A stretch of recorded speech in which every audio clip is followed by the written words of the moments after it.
Hello, and welcome back to some more Star Citizen news here. We are going to be going over the new monthly report that just came out today. This is the PM monthly report for August of 2025. So I'm going to go over and talk about the highlights here. If this is your first time seeing my channel, and if you like this kind of content, don't forget to subscribe, leave me a comment below, let me know your thoughts about the monthly report are, what you liked about it, what you didn't like about it. But yeah, without further delay, let's go ahead and get right to this. So for the ships here, the UK has been working on three unannounced ships that progressed through August, all are currently in various stages within the Grey Box phase.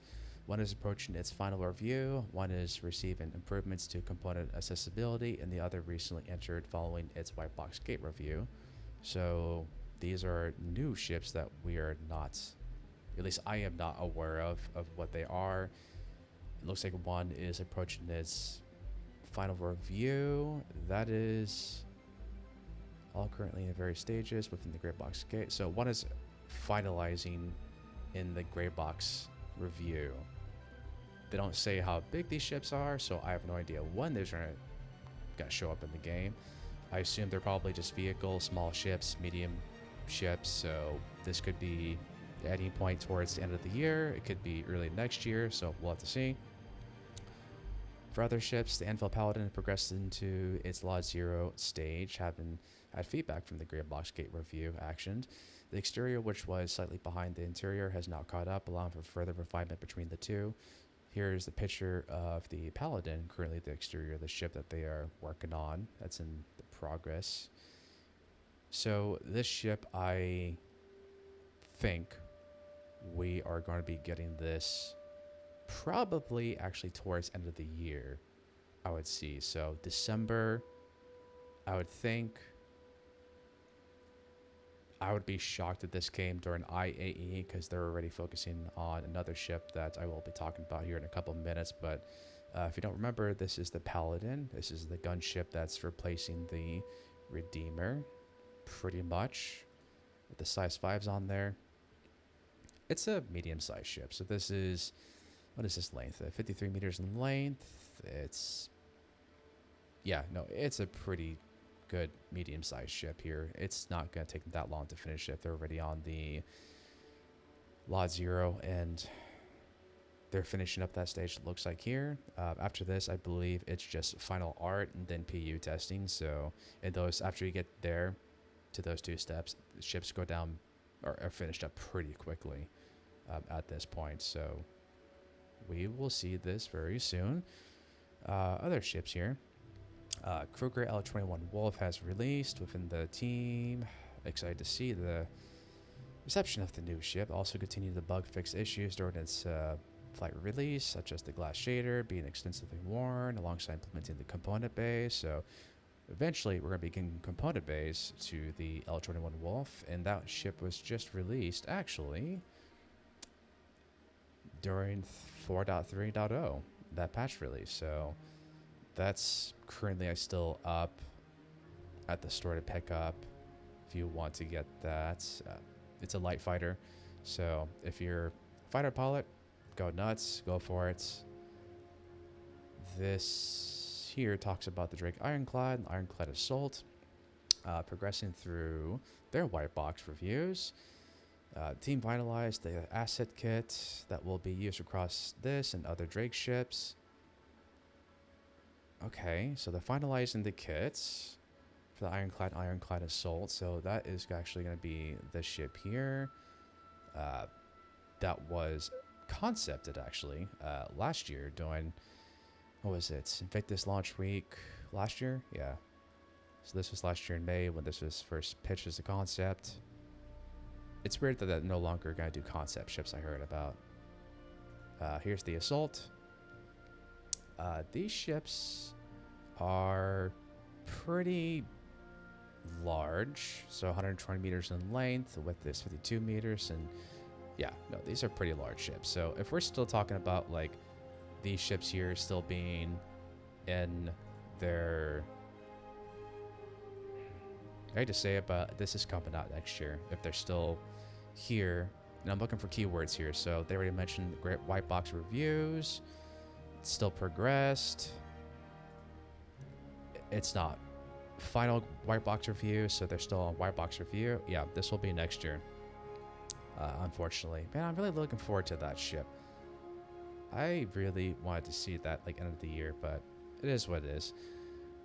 So what do we got here? So the RSI Aurora, Aegis Hammerhead kicked off to bring them up to current standards, focusing on their cockpit and dashboard views, as well as visualizing the components. Oh, okay. So this is the first time I'm hearing about this. So the RSI, well, actually, no, hold on. They actually did a ship Q&A. They published it on YouTube, and they talked about the Aurora, the Hammerhead. This is new to me. So, and not a lot of people really use the Hammerhead. It's kind of sad. But the Aurora, so that was mentioned, I think, last week with them talking about the visualization of the components on that ship. So they're working on that. It is still getting worked on. Hammerhead's getting its component passed as well for getting those components on the ship. So that's new news for that one ship. The Miss Colby entered pre-production following the approval of its updated concept. So this ship is a cargo ship.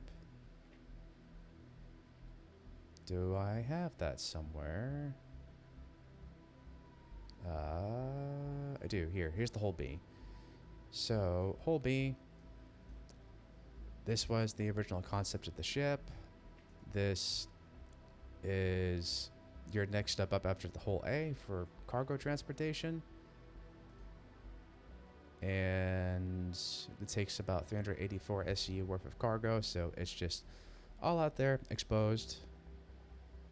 It's entering pre-production, so that's pretty exciting on that ship. So if you have a whole B, I'd probably recommend hold on to that, or if you don't, then go ahead and try to pick up the ship if you really want it. It's during IAE. That's when all the ships are on, other ships are on sale around that time, so about 2 months. Or you can pick up a CCU to it. I'm sure you can get one for like $5 or $10 just to pick up and sit on it and wait. So that's going to pre-production. So that's we don't even know what pre-production means. So they're just looking at it. I don't know if they're going to go ahead and pursue. I would think they would actually go ahead and put this into white box next year. So we'll see. This is just an update on that concept. So yeah, that's exciting news. I'm looking forward to that. More concept ships they knock out, I think the better, because there's still a lot they need to go through. In North America, the RSI Apollo, Medevac, and Triage continued to be prepared for release, with testing and bug fixing being focused. Ships also support in the gameplay teams and medical gameplay adjustments. So this is coming out very soon. Let me find it. So Apollo, Triage. So this is the medical ship that's getting worked on. It's basically ready for the next patch from what I saw. It's going to be so 4.3.1. It is going to be coming out during that patch. This is their medium size. I actually saw that it grew too in the leaks, but it was slightly a little bit longer. So slightly increased in size. So this is your medical ship that's basically your upgrade from your Cutlass Red, the Pisces, all those other smaller ships. You can use this. It's got tier 1 medical beds. They actually mentioned the ship Q&A in their video about the ship that it's getting free modulars. So this is actually a modular ship. Let me see if I can pull up the Medevac. And this is the Medevac. So this one's coming out soon as well. So yeah, these are actually modular. I'm really looking forward to these ships coming here to the next patch. I'm going to review the hell out of these things and do a bunch of tests that I'm looking forward to for these and being modular. I think this is actually our second ship that we're going to get that's modular, because the Retaliator can do modularity. I don't think there's another ship that does modularity, so this will be our second, I believe. If I'm wrong, please don't let me know. Please let me know. Yeah, because as far as I'm aware, Retaliator is the only modular ship that you can actually equip and unequipped modular components on that ship. So that's coming soon. I'm excited about the Apollo. Very much looking forward to it. Some of the team then moved on to a related but unannounced ship. We have no idea what that is. Perseus. Here's a picture of the Perseus. It looks like here. I can tell because RSI logo, and it's got multi-floors. So yeah, this is one of the larger ships. This is the Perseus. They've been working on for over a year. This is going to be, let's see. So the Perseus is prepared for its Lot Zero gate review with additional light and detailed passes being done across both the interior and exterior. So this is at Lot Zero gate review. So next will be just final art and then PU testing. So this is coming soon.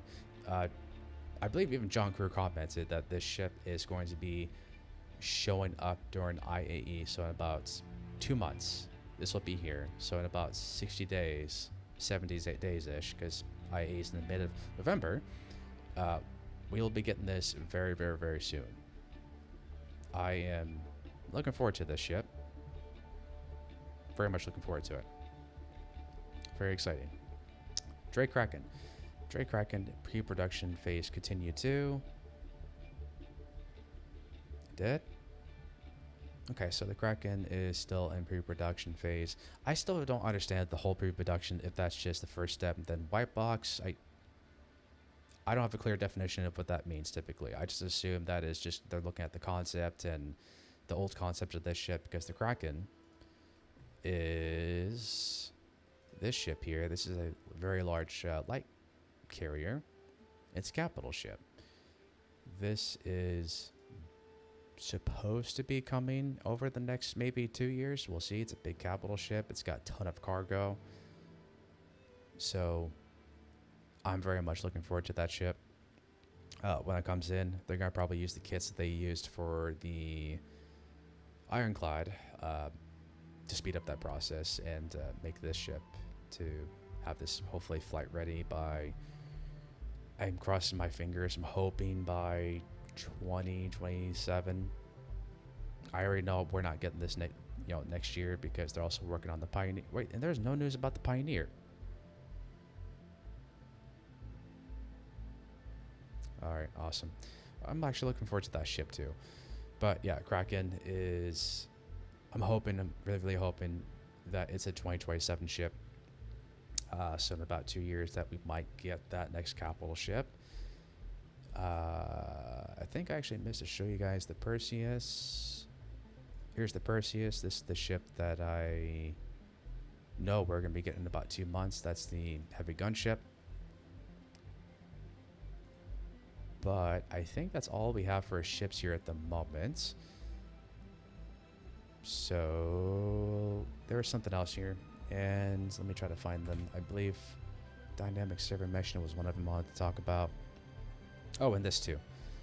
So one of the things I saw was that dynamic server meshing was also mentioned in this monthly report. So let's see here. So if I could find the right, not remember to read the whole thing. Okay. Transport also made good progress toward feature parity with the legacy transport system. This included bringing it at a parity with the current behaviors for instance hangars, scripting support for design, and making also necessary preparations for dynamic server meshing. So server meshing is currently in the game. So dynamic server meshing is the next part of what we need from server meshing. So it's that next step that we need for the game itself. So that's mentioned. That's about all I have. Oh, I forgot one more thing. So part of this also involves moving away from the interpolated movements to utilize the physics system, which saw a first pass implementation. So that's all we got for dynamic server meshing that I want to talk about here lightly. It's there, it's mentioned, it's still getting worked on. We're not going to see it, I don't think, this year as being implemented into live servers, so they're still testing it. Here's something cool. The inventory work is progressing well too, with the team implementing proximity looting, which allows players to loot from multiple nearby inventory containers simultaneously. The new UI has also had filters and search implemented.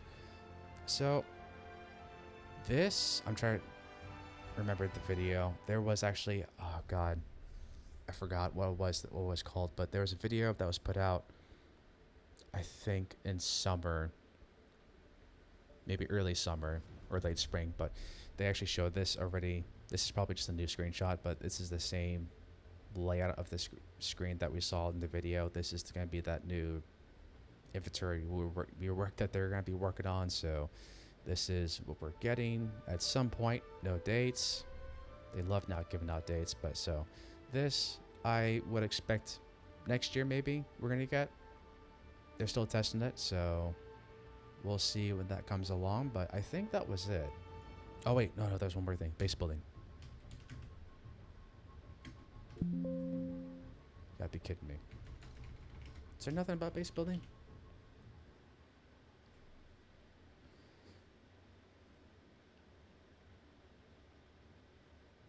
No, okay, there's nothing about base building. Okay, my last thing I wanted to check was actually crafting.